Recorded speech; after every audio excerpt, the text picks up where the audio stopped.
नमस्कार दोस्तों, मैं हूं डॉक्टर सम्राट जानकर, advance laparoscopic colorectal and GI surgeon.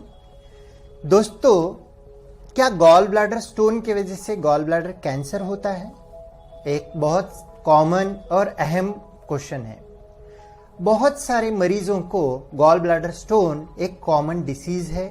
कुछ लोगों को उसके लक्षण होते हैं, कॉम्प्लिकेशन होते हैं, जिनका ऑपरेशन हो जाता है। कुछ लोगों को कुछ भी दिक्कत नहीं रहती है और उनमें एक क्वेश्चन सताता है कि गॉल ब्लैडर स्टोन की वजह से गॉल ब्लैडर कैंसर तो नहीं होता ना, ये क्वेश्चन रहता है। दोस्तों, पूरी दुनिया में नॉर्थ और north east part of India में सबसे ज्यादा गॉल ब्लैडर कैंसर देखा जाता है।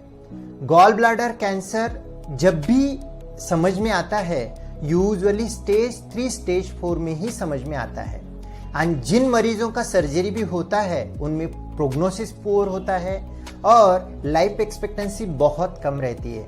Gall bladder cancer as compare to liver cancer, आंत की कैंसर, पेट की कैंसर के कंपैरिजन में गॉल ब्लैडर कैंसर थोड़ा सा सबसे डेंजर माना जाता है, क्योंकि ऑपरेशन करना भी डिफिकल्ट रहता है, ऑपरेशन के बाद में सर्वाइवल पुअर रहता है।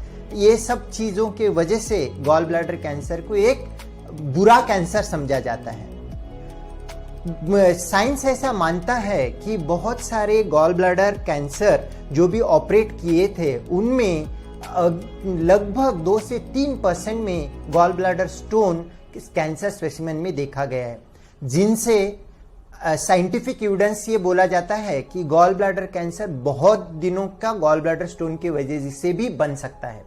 अगर किसी को गॉल ब्लैडर स्टोन है तो 5 से 10 साल से ज्यादा वक्त तक स्टोन अंदर रहने की वजह से उसका inner lining mucosa continue irritation होता है। इरिटेशन होने की वजह से उसका गॉल ब्लैडर कैंसर में रूपांतर होने की पॉसिबिलिटी रहती है।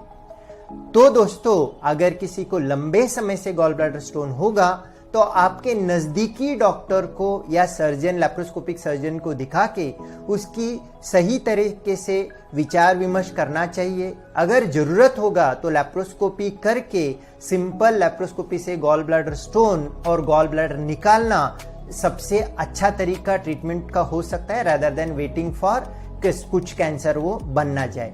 धन्यवाद दोस्तों।